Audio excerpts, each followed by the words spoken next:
La Meva. Dis Meva. Meva. La mission évangélique, les vrais adorateurs. Dis les vrais adorateurs. Ce n'est pas des vrais adorateurs, mais c'est les vrais adorateurs. Il y a une grande différence. Amen. Les vrais. Comme Jésus a dit, c'est les vrais adorateurs que le Seigneur demande dans le texte. Dans Jean 14, à partir du verset 23, est-ce qu'on peut lire ça? Jean 4, verset 22 à 24. Allons-y.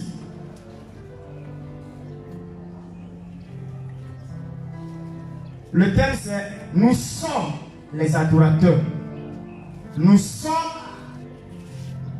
les adorateurs du Seigneur.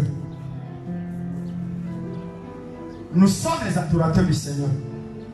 Le Seigneur m'a dit que chaque année, à une période donnée, je dois ramener la conscience, les pensées des gens sur l'adoration qui est le siège de cette mission. Parce que le Seigneur m'a dit de susciter une génération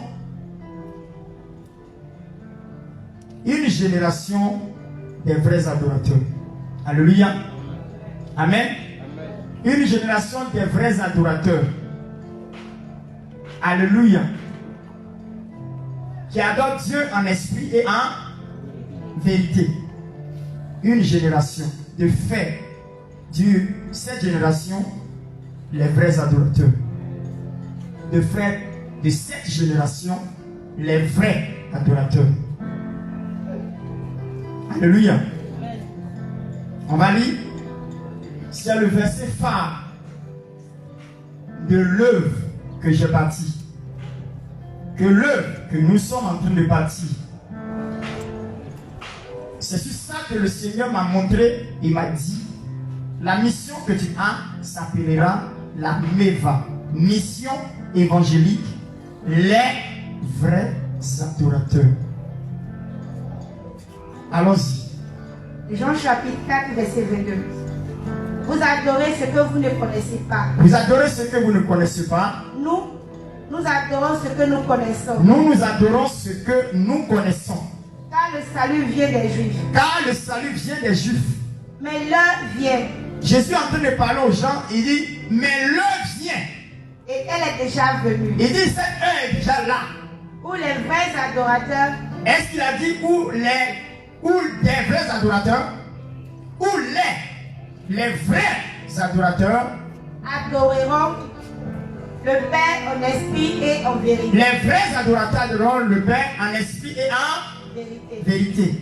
Car ce sont là les adorateurs. Car ce sont là les adorateurs, pas des adorateurs, les adorateurs que le Père demande. Amen. Parce que si on ne prend pas le temps de rappeler aux gens, ils vont perdre de vue notre vision, notre mission. Notre mission, c'est de faire de toute cette génération les vrais adorateurs. Parler de vrais adorateurs, c'est de permettre à chaque individu que nous avons et ce que nous prêchons, de reconnaître celui qu'il faut adorer. On n'adore pas tout le monde, on n'adore pas n'importe quelle chose. On n'adore pas n'importe qui. Mais on adore Jésus. Parce que c'est lui qui est notre Dieu. Alléluia. Et par moments, on perd de vue ça. L'adoration n'est pas seulement s'incliner, proclamer, chanter, mais l'adoration, c'est dans l'attitude, dans le comportement. Pourquoi? Parce que ceux qui doivent adorer, la Bible dit qu'ils sont saints, ils sont purs, ils sont sanctifiés. Des personnes qui sont devant le trône de Dieu. La Bible déclare que les 24 billards adorent Dieu en élevant les couronnes pour dire Saint, Saint est le Seigneur. Car toute la terre est rempli de sa gloire. Ça veut dire qu'ils sont saints, purs, sanctifiés. Quand Isaïe voyait la vision que Dieu lui donnait, lorsque Dieu avait décidé de l'envoyer maintenant en mission, après qu'il soit appelé, la Bible dit que il dit, je vis le Seigneur assis sur son trône, très élevé, et le pan de sa robe remplissait le temple. Dans Isaïe chapitre 6. Le pan de sa robe remplissait le temple. Il dit, je vis une catégorie d'anges qu'on appelle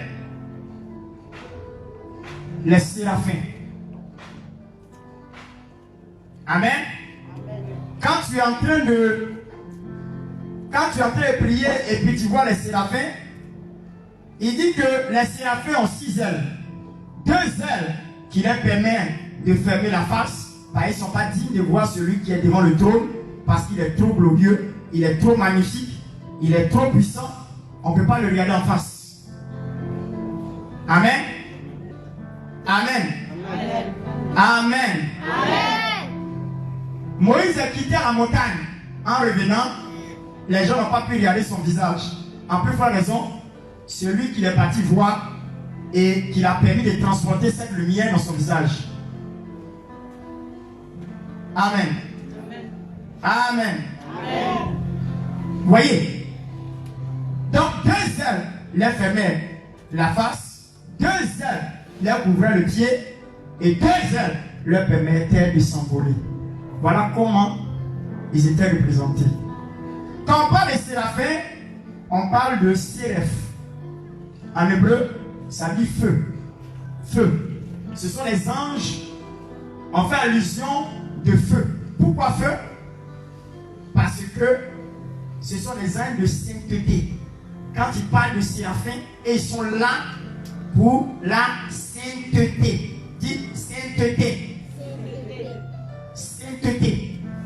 C'est pour cela que lorsque ils ont commencé à dire saint, les fondements de la porte se sont effondrés.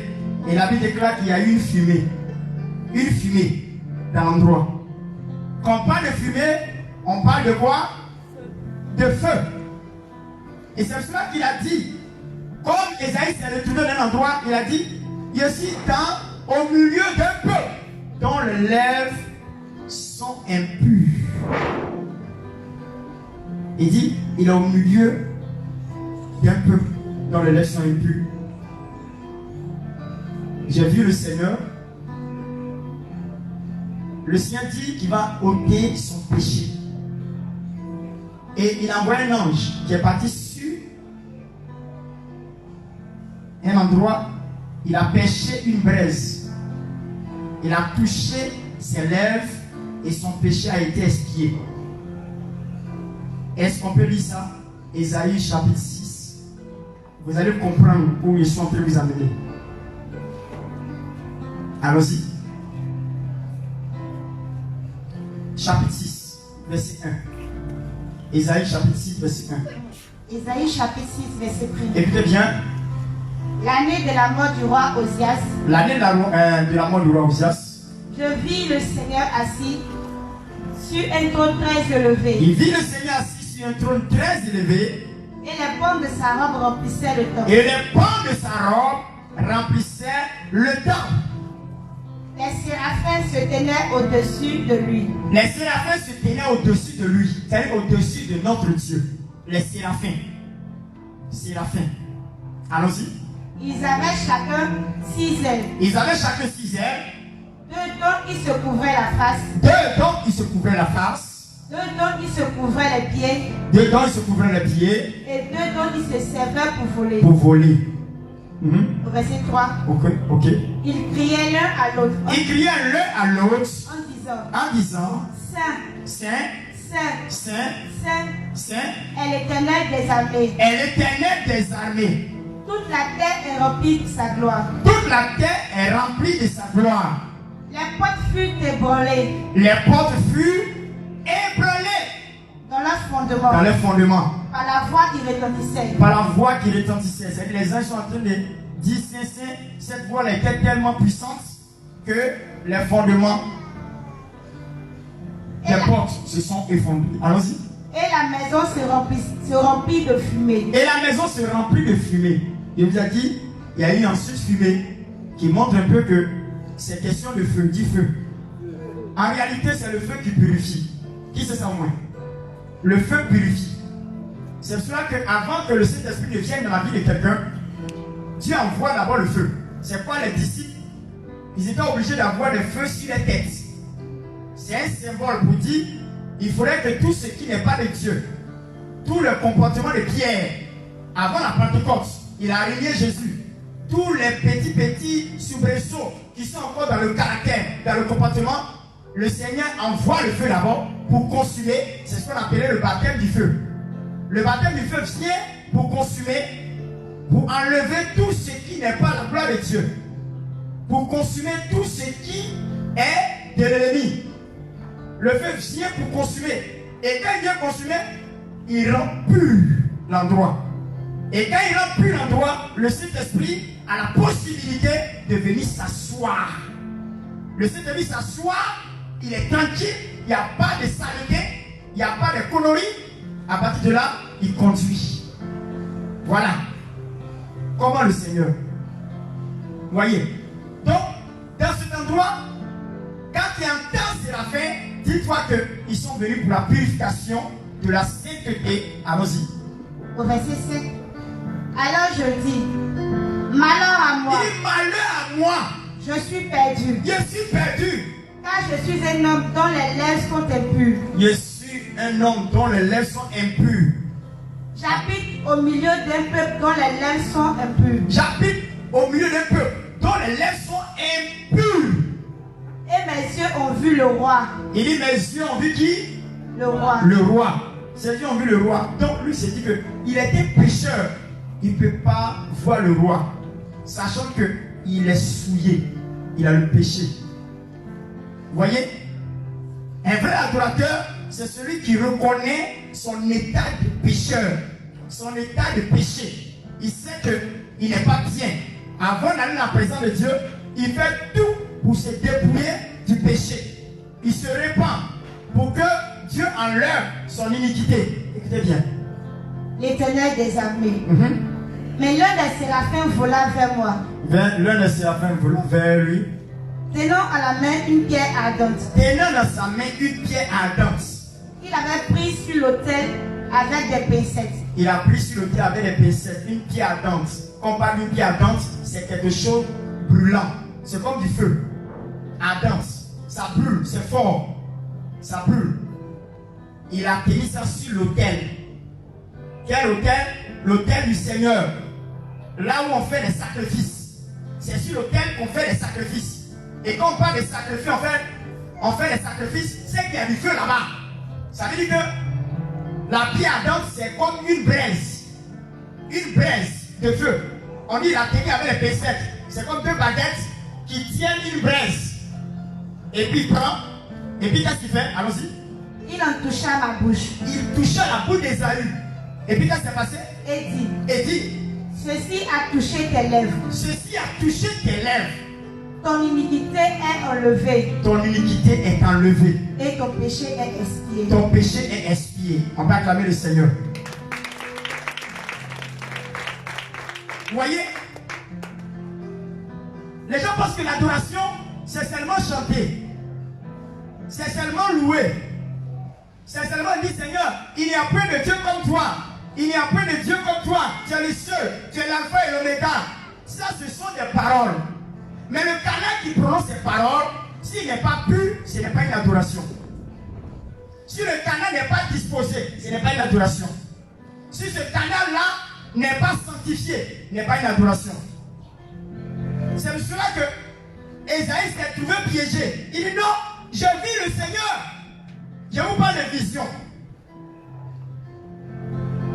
Vision, c'est une image que Dieu zoome à toi. Vous comprenez bien? Une vision est un songe. mais au réveil. Un songe au réveil. Ça veut dire que tu ne dors pas et puis Dieu te présente une image. C'est une vision. C'est une réalité, mais c'est comme une illusion. Mais en réalité, ce que tu vois est vrai. C'est ce qui marque la différence entre l'illusion des images des magiciens. Les magiciens peuvent te présenter quelque chose. Tu vois, hein, tu as l'impression que c'est vrai, c'est pas vrai. C'est mensonge. Mais en Dieu, l'image qui est zoomée, comme on l'appelle une vision, c'est une réalité.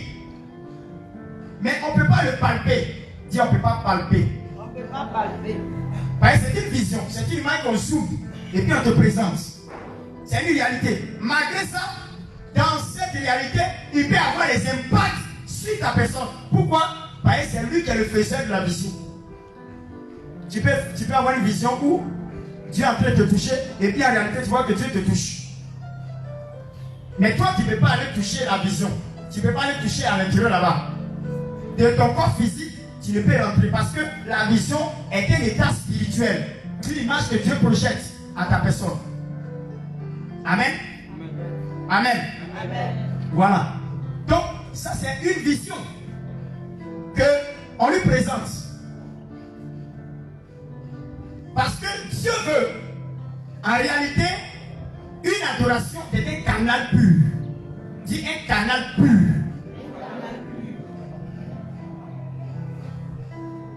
Ici, nous ferons de ce lieu un siège d'adoration. Il y aura des veillées d'adoration. Je vous annonce déjà. Il va y avoir des veillées d'adoration. On ne viendra pas, on donnera un message d'adoration et le reste, on dort dans l'adoration. Les gens vont commencer à se toucher. C'est pas ici. Dieu permettra, on va avoir un grand tapis. On va mettre et puis on va adorer Dieu. On enlève nos chaussures, on est dessus. On adore Dieu. Bien. Montrer à Dieu que c'est lui qu'on sait qu'il est le véritable Dieu. Parce que l'adoration identifie celui qu'on adore. Si tu adores quelqu'un, c'est que tu fais de cette personne une divinité. Car l'adoration est réservée à Dieu seul. Pas un homme, pas une créature, mais à Dieu seul. Dans le jour que tu commences à adorer une chose, un frère, une famille ou bien des animaux, ça montre que ce que tu viens d'adorer, tu lui dédicaces. Tu lui donnes un dédicace pour lui dire, une dédicace pour lui dire qu'il est désormais ton Dieu. C'est pas l'adoration est réservée à Dieu seul.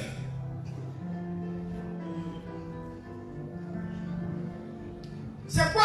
Satan a voulu que Jésus l'adore. Vous savez, malgré tout le travail que Jésus aura fait, s'il acceptait de s'incliner et d'adorer Satan, il fait de Satan Dieu. C'est comme il négait sa divinité, il négait sa royauté, il négait sa suprématie, il négait sa puissance, son autorité à Satan. Quand tu adores, tu dis que celui que tu adores, moi, je t'appartiens. À part toi, je ne peux pas exister. Sans toi, ma vie n'est rien. Sans toi, je ne suis rien. Quand tu adores, c'est ce que ça veut dire. C'est pour cela qu'on n'adore pas n'importe qui, n'importe comment. Parce que l'adoration est réservée à Dieu seul. Et ceux qui adorent connaissent Dieu. Ceux qui adorent connaissent Dieu.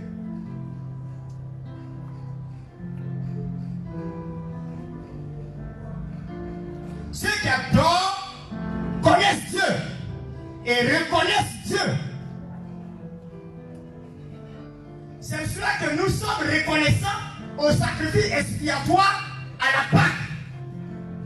Parce que celui qui est reconnaissant à Dieu montre qu'il connaît Dieu. Parce que connaître, reconnaître, c'est connaître deux fois. Quand on reconnaît, c'est qu'on a bien connu. Et c'est la deuxième fois qu'on répète, qu'on dit on est reconnaissant. On ne peut pas être reconnaissant sans connaître. Il faut connaître d'abord avant d'être reconnaissant. C'est pas nous sommes reconnaissants à Dieu. Celui qui n'adore pas, il ne connaît pas Dieu. Non. Parce que celui qui adore, il connaît Dieu. Vous allez voir que ceux qui adorent, sinon eux, ils sont en train de faire l'adoration. Et puis, ils ne savent pas qui ils adorent. En réalité, ils ne connaissent pas Dieu. Quand tu connais Dieu, tu sais ce qu'il faut l'adorer. Satan lui-même, le secret pour être fort, le secret pour que Dieu soit avec toi, le secret pour que Dieu demeure avec toi, le secret pour que Dieu mène le combat pour toi, il faut être un vrai adorateur. Vous n'avez pas remarqué que nous faisons des louanges, nous dansons, nous manifestons beaucoup de louanges. La louange, c'est la manifestation d'une joie. La louange, c'est la manifestation d'une joie obtenue. Quelqu'un qui a faim, quelqu'un qui a un problème, il est difficile qu'il puisse danser. Quelqu'un qui a faim, il est difficile de louer. Quelqu'un qui a des problèmes, il est difficile de louer. Vous voyez? Mais quelqu'un qui adore, c'est qu'il connaît son Dieu. C'est pour cela que la louange n'est pas comparée à l'adoration. Tu peux louer sans connaître. Tu peux danser sans le connaître. Quelqu'un qui danse, c'est la manifestation de la joie obtenue. Un paralytique de suite, quand il se lève pour marcher, tu vas sentir que il vient d'avoir les pieds fermes. On ne peut pas l'attraper. Sa joie devient immense. Pourquoi? Il ne savait pas. Il ne pensait pas. Et il ne pouvait pas danser. Dis amen. Bon. Au moment où il se lève pour danser, il est guéri. Imaginez-vous. Qui va avoir plus de joie que ce paralytique? Dites-moi. Dites-moi. C'est-à-dire dans la salle là, le paralytique s'est levé pour. Et puis il commence à marcher. Dis-moi, entre toi et lui là, qui peut dépasser en joie? Lui ou bien toi? Hein? De lui ou bien de toi? C'est lui, non? Pourquoi? Hein? Parce que il ne pouvait pas marcher, il marche. C'est l'expression de ce que Dieu a fait que nous manifestons dans les danses et que nous proclamons dans les paroles avec des cantiques. L'expression de notre joie que nous proclamons. Or, l'adoration n'a pas besoin que Dieu fasse quelque chose qu'il ne fasse pas. Le fait que tu sais qu'il est Dieu, tu dois l'adorer. Voilà la différence. Il a fait où? Il n'a pas fait où? Tu as fait où? Tu n'as pas fait où? Dans tout ça là, tu as passé bac, ça n'a pas marché où? Tu as fait quoi? Ça n'a pas marché où? Ça a marché où? En tout cas, tu dois l'adorer. Pourquoi? Parce que ce n'est pas ce qu'il n'a pas fait pour toi qui va changer qu'il est Dieu. Qui va changer sa divinité. Qui va changer qu'il est Dieu. Donc, il sera Dieu même quand il ne sera plus chrétien. Comme il est Dieu, ce qu'on lui doit, ce qu'on doit à Dieu, ce qu'on doit à Dieu, c'est l'adoration.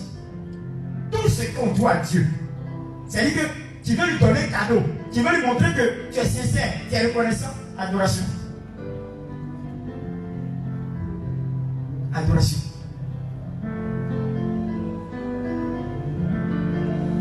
Et nous allons faire des veillées d'adoration ici. Spécial adoration. Un groupe musical qui sera préparé. Bientôt on va faire les chambrettes. Les petites chambres là où ils seront ouverts. Ils seront ouverts. Ils ne vont pas aller à la maison, ils vont faire les répétitions, ils vont dormir ici, se préparer bien. Pendant que nous serons en train de préparer le temps du concert d'adoration. Ça sera un concert d'adoration. Un truc spécial d'adoration. Parce que il n'y a rien d'autre qu'on doit faire. Il n'y a rien d'autre que nous devons faire que d'adorer Dieu. Mais demandez-moi, est-ce qu'on adore Dieu vraiment? Est-ce que nous adorons Dieu vraiment? Non. On sait plus qu'on adore. On sait plus qu'on adore. Pourquoi? Parce que l'adoration a un fondement. le service est un fondement. Alléluia. On sait plus qu'on adore. Ou bien, celui qui sait n'est pas comparé à celui qui adore. Ils n'ont pas même identité. L'autre, il croit en Dieu, mais l'autre connaît Dieu. Le serviteur croit en Dieu. Le serviteur croit en Dieu, mais il ne connaît pas Dieu. Voici mon fils qui est là. Il peut faire tous les roues casse-casse ordonnés dans le Seigneur. Prêcher, prier pour les gens, tout. Et puis à la fin, vous allez constater qu'on n'est pas Dieu. Tout ça, tu peux faire ça sans connaître Dieu. Judas ne connaît pas Dieu. Judas était un grand serviteur de Dieu. Judas a chassé les démons. Judas a fait des miracles. Quand il lit dans le livre de Luc, chapitre 10. Prenons l'exemple de Judas. On va lire ça un peu. Judas a servi Dieu. Il n'y a pas plus bon serviteur que Judas. Il n'y a pas plus grand serviteur que Judas. Même à notre tour là, à notre temps, les bishops, les grands bishops de ce monde ne peuvent pas égaler Judas dans son service. Or, Judas est parti en enfer. On peut être bon serviteur sans connaître Dieu et puis prendre le chemin de l'enfer. Pourquoi? Parce qu'on ne connaît pas Dieu. L'essentiel de notre vie, c'est de connaître Dieu. Plus tu le connais, plus tu es sûr que tu t'en vas au ciel. Le service ne permet pas à un individu de connaître Dieu. Le service te permet de croire en Dieu. Tu sais quelqu'un parce que tu as cru en lui. Mais est-ce que tu le connais? Quand la personne qui a pas découvert ton dossier, il t'a pris dans la société là, et puis il a accepté de travailler dans son entreprise, tu le connais? Il te connaît. Tu crois à l'entreprise par rapport à ce qu'ils ont donné comme élément sur les fiches, et puis tu as rempli, et puis tu as décidé de travailler dans cette entreprise. Tu connais le patron? Tu ne le connais pas, mais tu crois à cette entreprise. Vous comprenez? Quand on sait quelqu'un, on croit en lui, mais quand on le connaît, on l'adore. Quand on le connaît, on l'adore.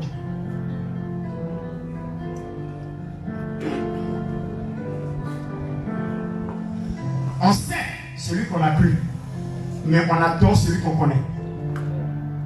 On sait celui qu'on a cru, on adore celui qu'on connaît. Allons-y. Luc chapitre 10, verset 1er. Après cela, le Seigneur désigna encore 70 autres disciples et il les envoya 2 à 2 devant lui dans toutes les villes et dans tous les lieux où lui-même devait aller. Il a dit, la moisson est grande, mais il y a peu d'ouvriers. Priez donc le maître de la moisson d'envoyer des ouvriers dans sa moisson. Partez, voici je vous envoie comme des agneaux au milieu des loups. Ne portez ni bouse, ni sac, ni souliers. Prends, ça c'est trop long. Prends Luc 9. C'est trop long. Prends Luc 9. Verset 1. C'est trop long, il ne va pas donner trop de détails. Dans Luc 9, là, ça donne les détails. Allons-y. Luc chapitre 9, verset 1. Écoutez bien. Jésus ayant assemblé les 12, il a assemblé les 12. Judas est là. Mais ils vont donner les noms, vous allez comprendre. Leur donna force et pouvoir. Il leur donna quoi? Force et pouvoir. Il leur donna l'onction. Dis, il leur donna l'onction. Il leur donna l'onction. Force et pouvoir, c'est l'onction. Sur tous les démons. Il dit sur tous les démons, toutes les catégories de démons. Les 12 ont le pouvoir. Ils ont la puissance sur eux. Allons-y. Avec la puissance de guérir les maladies. Il dit de guérir les maladies et toute son infinité. Allons-y, allons-y. De guérir, il dit quoi? La puissance de guérir les maladies. Il les envoya prêcher le royaume de Dieu et guérir les malades. Et guérir les malades. Ne prenez rien pour le voyage, leur dit-il. Ni bâton, ni sac, ni pain, ni argent, et n'ayez pas de tunique. Dans quelques maisons que vous entreriez, restez-y, et c'est de là que vous partirez. Et si les gens Et si les gens ne vous reçoivent pas, sortez de cette ville et secouez la poussière de vos pieds en témoignage contre eux. Il partit et il allait de village en village, annonçant la bonne nouvelle et opérant partout des guérisons. Hérode le tétrarque. Amen. Amen. Ils opéraient et par tous les guérissons. Les 12. Jésus n'est pas pour bâtir la croix. Judas est là. Maintenant, pour identifier Judas, il faut prendre Matthieu 10. Matthieu chapitre 10, verset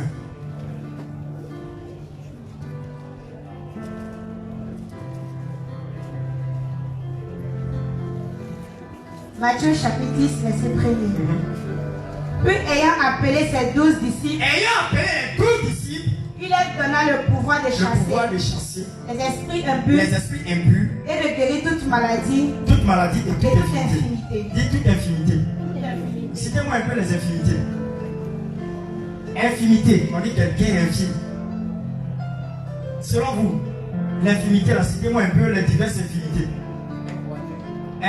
Un boiteux, un lépreux, un paralytique, un aveugle, il y a quoi encore? Un sourd, un estropié, bien coupé quoi? Un muet, un quoi? Un sourd. La Bible dit que il les a le pouvoir de faire ça, de guérir les maladies et toutes sortes, toutes infimité, toutes.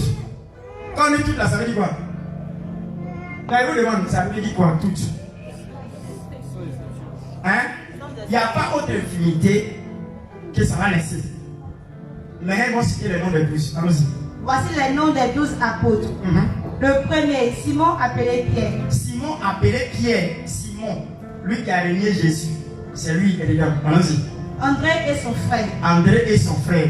Jacques, fils de Zébédée. Jacques, fils de Zébédée. Et Jean, son frère. Jean, son frère. Philippe. Et Barthélemy. Thomas. Et Matthieu. Le publicain. Jacques. Fils d'Alphée. Et Thaddée. Simon le Cananite. Et Judas Iscariote. Ils vont mettre la signature. Judas Iscariote, et puis quoi? Celui qui livra Jésus. Judas a fait pousser pied. Pourquoi on lui a donné c'est quoi? Dis-moi. Jésus a envoyé les disciples, ils ne vont pas bâtir. Dis-moi, ils ne vont pas guérir malades. Ils n'ont pas guéri malades. Judas n'a pas guéri les malades. Je vous demande, est-ce que Judas n'a pas guéri les malades? Qui était moins plus que Judas ici, dans notre époque? Judas. Tu peux aller lui. Infinité. Miracle de Judas, tu connais. Avec voix, son entend. On dit maladie et toutes sortes, toute infinité. Donc je ne sais pas s'il y a quoi encore qui reste. Sida aussi, à Sida à cette époque, Corona même, en même temps.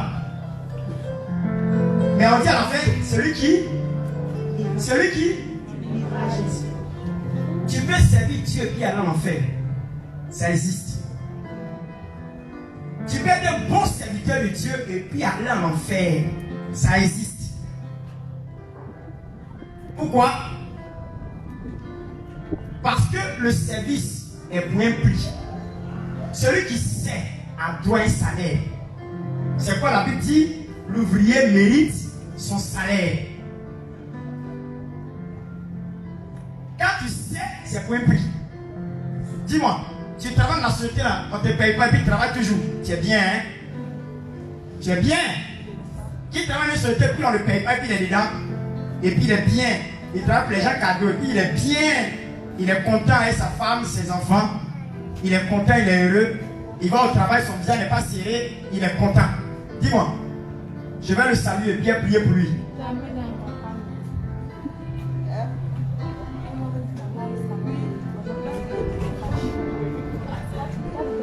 Tu peux parler en langue, fais-moi sortir l'impression de ta bouche. Tu peux prier pour les gens, des miracles, et puis aller en enfer. Dis-moi, Judas est parti où? Judas est sauvé. Je demande, Judas Iscariote est sauvé. la seule personne qu'on peut identifier qui n'est pas sauvée. C'est la seule personne de la Bible, on peut dire, lui-là, il ne peut pas être sauvé. Et il ne va jamais être sauvé. Ça, c'est identifié. On connaît le salaire de Judas. On sait que lui, il sera le premier en enfer. Premier. Ah, il a servi Dieu. On fait des mauvais serviteurs. Malgré on fait du bien aux gens. Il y a des gens, il y a quelqu'un qui a rendu service. Et puis il est mort. Où ça? Où ça a été un bon serviteur. Il dit non. Il ne peut pas comprendre que ça va trébucher. Là, je vais trébucher. Non. Mon intention là, je ne peux pas permettre. Il sera attrapé et puis il devient cendre. Il est consumé. Il y a des gens qui sont bons serviteurs, mais ils vont aller en enfer comme Ouza. Parce qu'ils vont devenir cendre en enfer. Amen. Servir Dieu n'est pas mauvais. Mais servir Dieu sans connaître celui qu'on sait, c'est mauvais. Il y a des gens qui servent Dieu sans connaître celui qui sert. Il y a de mauvais serviteurs qui ne respectent pas le maître, qui ne se soumettent pas à l'autorité. Tu sais Dieu, tu vas où? Il y a un message qui va prêcher. Dieu permettant bien dimanche prochain. Le thème du message. Le sacré appartient au consacré.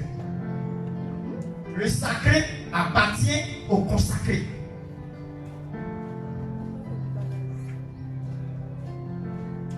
Je vais vous donner une brève idée. Imaginez-vous quelqu'un, il est à l'église. Et ça, tous les fils, jeunesse, prépare tous les dirigeants et tous, permet qu'ils soient là, dimanche prochain. Voyez ce message là, c'est fort. Pourquoi il dit ça? Écoutez-moi très bien. On est tous à l'église, non? On est tous à l'église. On est un seul Père. C'est quoi ça? On est un seul Père spirituel. N'est-ce pas? Le leader que Dieu a établi sur l'œuvre. N'est-ce pas? Écoutez-moi très bien ce qui sont en train d'avancer. Et comme ça, chaque personne se lève de son propre chef. Et puis une jeune sœur, ne sachant pas, c'est par un songe, ou bien par une vision, ou bien par une révélation, ou bien par émotion, par sensation, il se lève. Et puis, elle dit, le Seigneur me met à cœur de payer 10 dans ta main. Et puis le jeune frère, avec son onction, parce qu'il parle en langue, il est bien zélé, il prend et puis il bouffe. Il est maudit. Ouais. Parce qu'il n'est pas consacré. Ce qu'on veut lui donner appartient au consacré. Ça n'appartient pas à un individu. Ça appartient à celui qui est consacré. Et c'est lui qui doit bouffer ça. Si tu as bouffé ça, demande au fils d'Élie dans le temple avec Samuel. Dieu a chassé le père à cause de ce que ses enfants ont fait. Ils ont déposé les offrandes sur l'autel. Ils sont partis pour les gros morceaux. Ils ont mangé. Dieu a chassé le père. Et les fils, on les a foutus tous au dehors. Ils sont sortis du sacerdoce. Pourquoi? Parce que ça appartient au consacré. Tu es sacré pour prendre dîme, pour bouffer. Tu es sacré pour prendre offrande, pour bouffer. Tu te promets avec malédiction sur ta vie. Ça, c'est l'objet du message des dimanches prochains. Et les gens pensent que c'est un amusement. C'est lui qui prie, on lui donne offrande. Non, c'est pour moi. Voilà. Tu es consacré. Tu connais. Tu as établi. Quelqu'un établi sur toi. Viens lui présenter l'offrande. S'il dit, fais le ça qu'il veut, c'est bon. C'est ce qu'on appelle l'obéissance. C'est pas insulter quelqu'un ou bien montrer qu'on ne suit pas quelqu'un ou bien. C'est pas ça qu'on appelle respecter une autorité. Ce qui n'est pas destiné à celui qui n'est pas consacré, s'il prend, est une malédiction. Géasi allait derrière. Il est parti prendre ce qui appartient au consacré. Il a été maudit à sa famille. Ils sont devenus lépreux. Plus jamais il va attendre sa mère pour prendre quelque chose. C'est l'image de la lèpre. Et comme ça, nos jeunes, ils ont l'onction, ils ont vu les choses, ils ont prié, quelqu'un a fait offrande, comme il vient donner, ah, oh, il y a un m'a dit dans ta main. Et des gens se donnent des dîmes entre eux.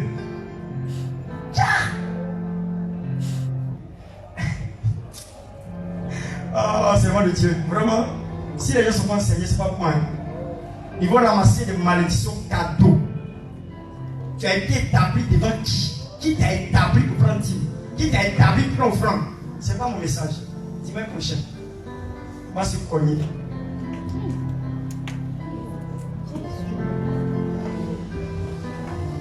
S'ils ne sont pas repentis, ils vont avoir des problèmes dans leur ministère, dans leur vie. Ceux qui prennent dîme des fidèles, ou bien qui t'a consacré pour prendre ça, qui t'a établi devant tes frères, au milieu de tes frères, qui t'a établi. C'est ça. Quand tu vois la Bible dit que apporter dans la maison de l'Éternel vos trésors, vos dîmes et vos offrandes, ça veut dire quoi? On dit apporter dans la maison. Ça veut dire quoi? Ça veut dire qu'on ne peut pas faire ça dans les coulisses. Ça ne passe pas dans les coulisses. Je fais, tiens, ça plaît pour moi, vraiment. On dit, la dîme m'a mis à quel donner dîme. Elle ne sait pas, elle n'a pas l'information. Plus elle n'a pas l'information, près puis pouf. Malédiction. C'est grave. La sage, voilà faire la Kénin. On a fait des erreurs comme ça, cadeau. Moi, j'avais fait quand j'étais appelé. J'ai fait ça. En mettant les pieds plats. Je ne présente pas. Pour moi, j'ai prié, j'ai fait mes efforts. C'est pour moi. Qui t'a établi pour prendre dîme? Qui t'a établi? C'est un sacrificateur. Quand tu es sacrificateur, tu as été établi devant tes frères, devant tes amis, devant l'église, pour que tu sois habilité à prendre ce qui appartient au sacrificateur. Car, my God, ce qui est sacré appartient à qui? Au consacré. Toi, tu n'es pas initié, tu vas prendre masque, et puis tu viens danser au village. Il y a longtemps, tu es mort. On initie ceux qui doivent danser masque. Au village, je ne parle même pas d'affaire de Dieu. Masque. Tu n'es pas initié et puis tu te mets dans masque. On met et puis tu vas danser. Avec cette danser. Il y a longtemps, ils ont sauvé ton cadavre. Tu n'es pas initié et puis tu veux faire les choses du poro. Tu n'es pas parti à la forêt, hein? Tu veux faire quelque chose de poro. Oh, tu dois aller en forêt. Il faudrait qu'on t'initie. Et puis tu te lèves, non. Moi là, voilà, je suis dedans, je suis ce qu'il faut, donc j'ai fait. Il y a longtemps, il sauvé ton cadavre. Dieu se lève avec toi-même. Parce qu'il y a des choses qui sont respectées. Alléluia. Il y a des autres parce qu'il n'y a pas d'enseignement. Au moment où cela sera prêché, au moment où cela sera prêché, au moment où cela sera prêché, c'est comme c'est à l'aider. Les gens sont allaités. Si tu as minusé, c'est-à-dire toi tu es fidèle, tu es allaité aussi. Hein. Et puis tu prends. Maintenant lui aussi qui est serviteur de Dieu, même pas accrédité, serviteur de Dieu en coulisses. Par contre, tu n'as pas encore présenté, intronisé, établi devant les frères que désormais, il rentre dans le sacerdoce. Il n'est même pas embryonnaire avant le type qu'il est formé. C'est pas amusement. C'est parce qu'on n'enseigne pas les gens que les gens font des erreurs graves. Ce sont des erreurs. Et nos enfants là, ils sont à l'aise parce qu'ils ont prié pour quelqu'un. La personne est tombée 2 fois. Et en même temps, il dit non, lui le bishop. Et puis il prend et puis il bouffe. Va bouffer. Le jour que tu vas te rendre compte que tu es enceinte, tu es enceinte. Et puis ça ne descend pas. On va faire échographie à rien, mais ton ventre enfle. C'est là que tu vas savoir que il y a des grossesses, il n'y a pas d'enfant dedans. On se promet à ça dedans. Une malédiction, c'est sur plusieurs aspects. Cette malédiction peut se répandre dans tes finances. Pourquoi? Parce que tu as pris ce qui est sacré, qui ne t'appartient pas, et puis tu as pris. C'est même pas mon message. Alléluia. Alléluia. On sait celui qu'on a cru. On sait celui qu'on a cru. On adore celui qu'on connaît. Dis à ton prochain, on adore celui qu'on connaît. Dis, on adore celui qu'on connaît. Au moment où tu commences à adorer quelque chose, c'est que tu connais la chose. C'est parce que on sait qui est Jésus qu'on adore. C'est quoi les musulmans, nos frères, les autres religions ne peuvent pas comprendre. Comment on peut adorer un homme qui était prophète selon eux? Non, vous ne pouvez pas comprendre parce que nous le connaissons. Dans la manière dont on le connaît, le mystère de sa personnalité, vous ne pouvez pas comprendre. C'est pour cela qu'on peut l'adorer. C'est parce qu'on sait qu'il est Dieu que nous adorons. Parce que l'adoration est réservée à Dieu seul. Et quand il a introduit le premier-né entre les hommes, quand il a introduit le premier-né, il a dit que tous les anges l'adorent. Le premier-né, c'est qui? Qui est le premier-né? Jésus. Qui est le premier-né? Allons-y dans Hébreu. Hébreu chapitre 1, à partir du verset 4. On lit ça. Je dois vous rappeler que nous sommes les vrais adorateurs et nous sommes dans l'obligation. Les vrais adorateurs.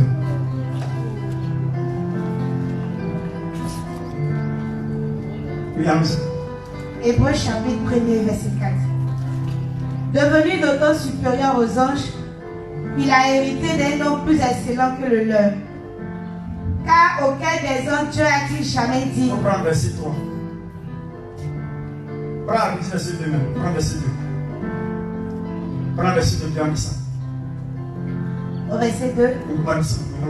Dieu dans ces derniers temps nous a parlé par le Fils. Il a établi héritier de toutes choses. Je veux que vous compreniez un peu le Fils c'est qui. Il nous a parlé par le Fils c'est qui. C'est qui est le Fils? C'est Jésus. Allons-y. Il a établi héritier de toutes choses. Il a établi héritier de toutes choses. Par lequel il a aussi créé le monde. Par lequel il y a un transfert par lequel il est passé par lui pour créer le monde. Dis Dieu. Donc Jésus a créé le monde. Dieu est passé par lui. Dans ce fond, madame, vous savez, elle comprend le français qu'on parle là même. Peut-être que vous ne comprenez pas ce français. Il dit par lequel il a créé le monde. Par lequel? Par le canal, il a créé le monde. Allons-y. Celui qui, étant le reflet de sa gloire. Celui qui a le reflet de sa gloire. Le reflet c'est quoi? Le reflet c'est quoi? Quand tu regardes dans un miroir, quand tu te vois dans le miroir, là, celui qui est dans le miroir que tu vois là, c'est ton reflet.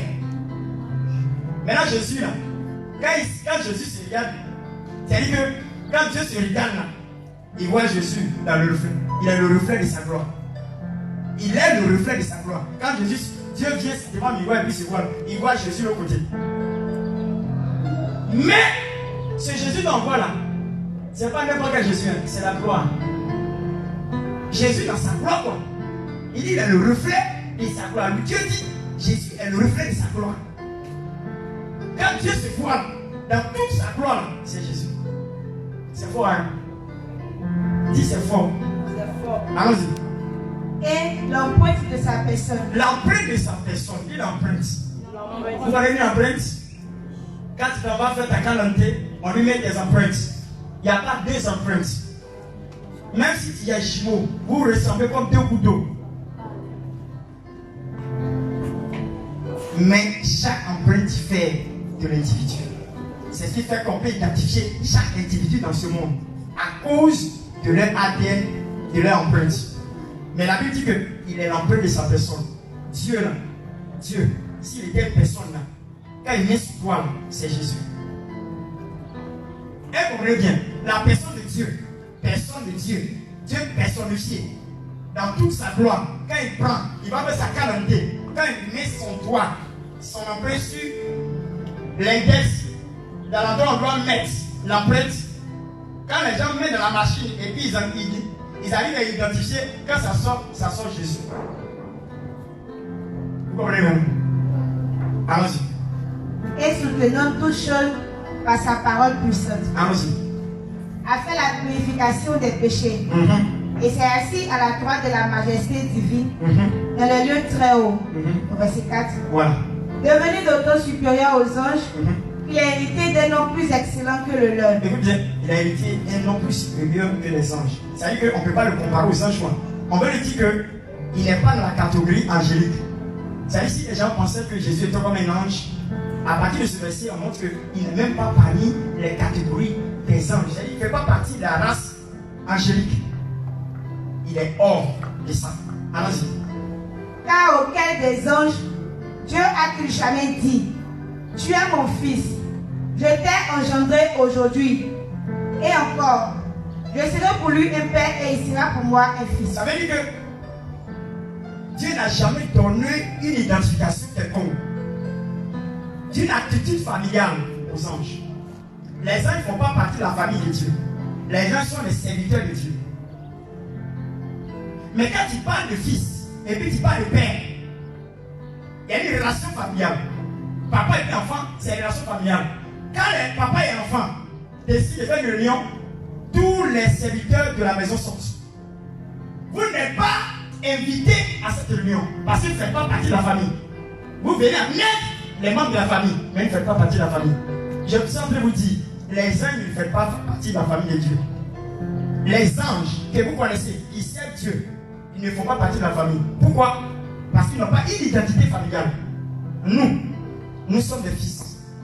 La Bible dit que dans le livre de Romains chapitre 8, le verset 14, on dit celui qui est conduit par le Saint-Esprit est appelé fils de Dieu. Et la Bible dit encore dans Romains chapitre 8, à partir du verset 16, il dit l'Esprit lui-même rend témoignage à notre esprit que nous sommes enfants de Dieu. Et si nous sommes enfants de Dieu, nous sommes héritiers de Dieu et co-héritiers avec Christ. Et la Bible dit encore dans Jean chapitre 1, le verset 12, il dit à tous ceux qui l'ont reçu et qui croient en son nom, il les a donné le pouvoir de devenir quoi? Enfants de Dieu. Nous sommes légitimes. Nous faisons partie de la famille de Christ. Nous appartenons à une famille de Dieu. Et c'est pour cela que nous sommes dans la royauté. C'est pas n'importe quelle chose. Les uns ne font pas partie. Ils sont des serviteurs pour nous rendre efficaces. C'est ce que Hébreux chapitre 1 verset 7 dit. Il fait de ses anges des vents et de ses serviteurs des flammes de feu. Serviteur et flamme de feu. Ange et vent. Entre vent et puis feu, qui doit aider son ami? Les anges doivent nous rendre efficaces dans le ministère que nous faisons. Parce qu'ils sont des vents et nous sommes le feu. C'est le feu qui est activé par le vent. En aucun cas, tu ne pourras aider un ange. Jamais de la vie, jusqu'à ce que Jésus revienne et qu'on soit avec lui pour l'éternité. Un être humain n'est pas un ange. Tu n'as même pas cette capacité et tu n'as même pas cette autorisation. Je vous dis la vérité. C'est la Bible qui le dit. S'il a parlé de feu et vent, c'est quel jour tu as vu feu a été vent? C'est comme les esclaves sur les chevaux et les princes à terre. Dis-moi, feu peut aider vent comment? Dis-moi, je vous demande. Et je vous explique, je vous demande. Question posée. Feu là-bas aider vent comment? Dis-moi. Dis-moi. Il va avoir un jour que le feu aide le vent. Non, je vous demande, répondez-moi, c'est une question simple. Jamais. Jamais, non. Donc ça veut dire quoi? Il n'aura jamais l'inverse. C'est-à-dire que c'est établi comme ça jusqu'à pour l'éternité. Les anges, ils ont été créés pour nous aider, pour nous rendre efficaces dans le ministère, pour nous aider dans toutes choses. Les anges ont été efficaces, mis à nos côtés. C'est qu'on dit, il y a les anges qui sont autour de nous. Pour un enfant de Dieu, il y a au moins 1000 anges qui les protègent, qui les gardent. Vous comprenez? Les anges sont là pour nous. Et c'est pour cela qu'il y a des gens qui prêtent le ministère des anges. C'est pas faux. Parce qu'ils travaillent pour nous. Ils sont là pour nous. Voilà. On n'a pas la même identité. Le boy de la maison a la même identité que celui qui est enfant du patron. Hein? Je vous demande. On parle d'héritage. On parle d'héritage avec le boy. Est-ce qu'on parle d'héritage avec le boy? Non. On est légitime. C'est une question familiale. C'est pour ça que nous sommes des princes. C'est pour ça qu'il dit que nous sommes héritiers. Quand on parle d'héritier, on parle d'héritage. Héritier de Christ. Héritier de Dieu d'abord. Et puis co-héritier de Christ. Alléluia. Est-ce que me fait comprendre? Lisons, on finit. Conclusion. Et lorsqu'il introduit de nouveau dans le monde, le premier... Lorsqu'il introduit de nouveau. Dis amen avec moi. Amen. C'est la phrase de nouveau là. Ça me fatigue. C'est-à-dire que Jésus a été introduit depuis longtemps. Hein? On dit de nouveau. Quand c'est de nouveau, c'est qu'il y a eu un premier. Il y a eu un premier. Tu l'as introduit dans le temps. C'est français. Hein? Il dit, il introduit de nouveau. Dis de nouveau. De nouveau. Quand on dit de nouveau, ça dit quoi? Ceux qui parlent français. Toi, tu as fait la littérature. Tu es une académicienne. Je t'écoute. On dit de nouveau. Il introduit de nouveau. Français, il faut parler bien. Je comprends. Peut-être que je me trompe. Maintenant, toi, tu es une académicienne. Tu as eu une licence en art. Donc, allons-y. Défends-toi. Monte. Il réapparaît encore pour une deuxième fois. C'est ça? Non, non, pas français. C'est ça. C'est parce que moi, je comprends de ma manière. En français, c'est ça. Ok. Quand Melchizedek disait que, quand la Bible parlait que Jésus a dit aux gens qu'il a vu Abraham là, qu'il a causé, et il s'est réjoui parce qu'Abraham l'a croisé là. C'était Melchizedek qui était Jésus. Jésus était Melchizedek qui a croisé Abraham. Il s'est réjoui. Quand il lit le livre de Jean chapitre 9, à partir du verset 58, il dit avant qu'Abraham ne soit, je fus. Et puis il a dit, Abraham lui-même, il s'est réjoui de voir mon jour et il a vu. Il a été heureux. Lisons cette partie-là. Jean chapitre 9, à partir du verset 58. Prenez à partir du verset 57.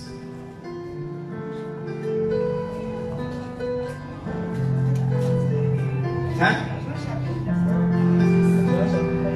Non, Jean chapitre 8, excusez-moi. Autant pour moi. Jean chapitre 8. Excusez. C'est chapitre 8. Excusez. Verset 57. Jean chapitre 8, verset 57. Alors, c'est écoutez bien. Viens monter au verset 56. 56, allons-y, 56. Abraham, votre père, a tressailli de quoi?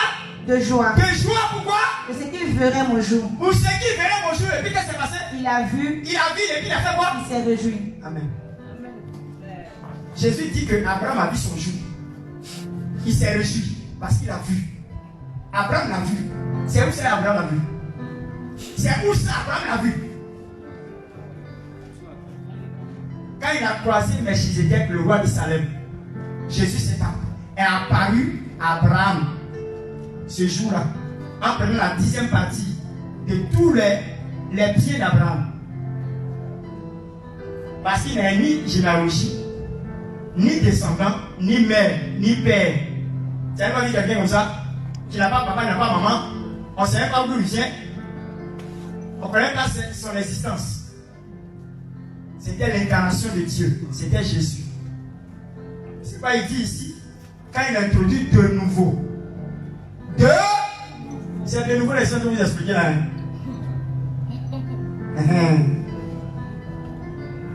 De nouveau, dit de nouveau. Dieu l'a introduit de nouveau. Voilà. Deuxième fois qu'il va introduire, qu'est-ce qui va se passer? Deuxième fois qu'il introduit Jésus. Et lorsqu'il introduit de nouveau dans le monde le premier-né, le premier-né, il dit que tous les anges de Dieu l'adorent. On fait le compliqué. Tous les anges de Dieu l'adorent. L'adoration est réservée à qui? Je vous ai dit quoi? L'adoration est réservée à qui? À Dieu. À celui qu'on connaît, non? À Dieu. À Dieu. À Dieu. À Dieu. Il dit que tous les anges l'adorent. Donc tous les anges font de Jésus qui? Les anges là, tous les anges font de Jésus qui? Font de Jésus qui? Ils font de Jésus qui? Pourquoi? Parce que l'adoration est réservée à non, je peux vous entendre. L'adoration est réservée à Dieu. Vous voyez? C'est pour cela que nos frères ne peuvent pas comprendre ça. Jésus là, il n'est pas simple, il est Dieu. Il est Dieu, il est Dieu. Dieu qui s'est personnifié à l'image de Jésus. Pour montrer aux gens aussi que il n'y a pas eu rapport sexuel. Il doit comprendre un peu ce petit signe là, pour montrer que sa naissance n'est pas comme les autres naissances. Mais ça encore, ils ne comprennent pas. Ils disent qu'il est prophète seulement. Aïe! On va vous expliquer comment encore. Lui-même, il dit dans Jean 8, verset 6, il dit Abraham a vu son fils, il s'est réjoui. Et puis il dit dans le verset 58, il dit avant qu'Abraham ne soit, je fus. Il n'a même pas encore 50 ans. Il n'a même pas encore 50 ans. Il dit qu'il a vu Abraham. Kabako, 900. Abraham combien? Abraham combien? 100 combien? Abraham combien d'années? Fouillez. Non, je parle de l'âge d'Abraham, mais quand je vais parler d'époque, là c'est grave. Si je parle d'époque, là c'est grave. Parce que le temps, la dispensation qui est passée, ça a commencé par Abraham. Genèse là, jusqu'à Abraham là, la dispensation a commencé. Et regardez, le temps qui s'est mis jusqu'à Jésus va devenir bébé d'enfant de Marie. Abraham c'est le père de la foi, c'est un patriarche. Jésus dit que lui l'a vu.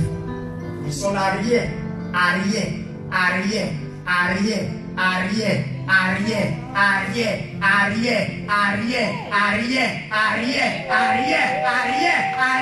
grand-père.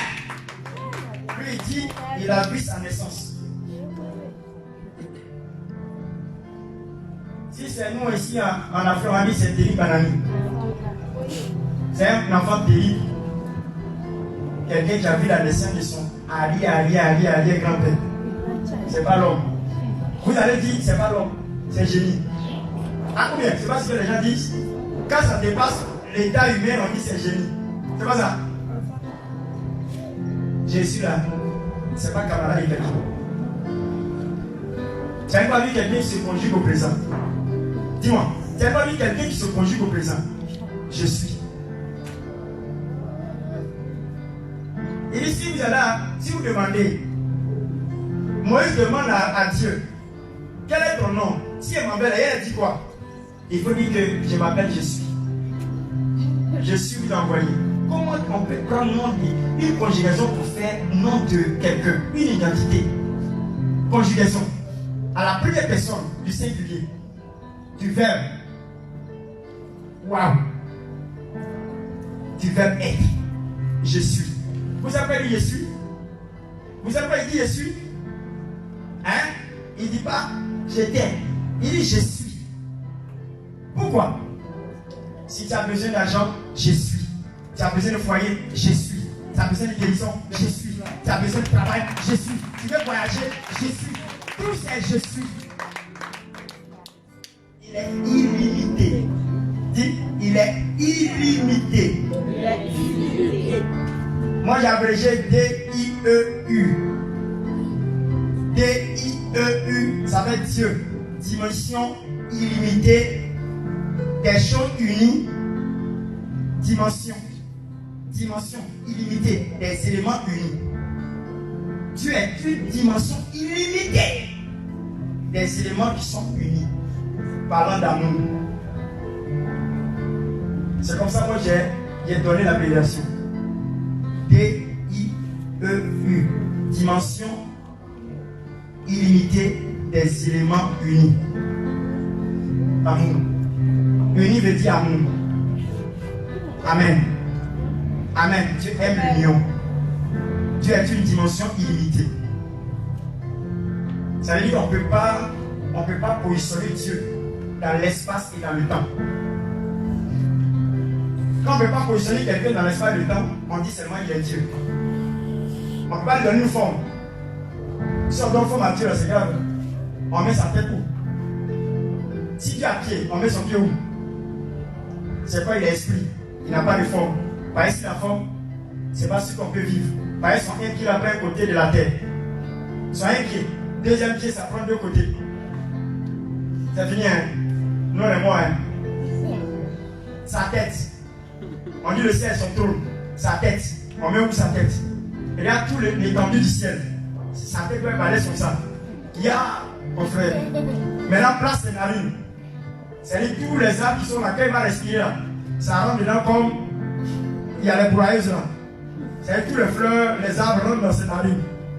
S'il ouvre sa bouche maintenant, là, c'est grave, sa bouche. On ne peut pas. C'est quoi on dit? Il est esprit. Parce qu'il n'a ni forme. Un esprit n'a ni forme.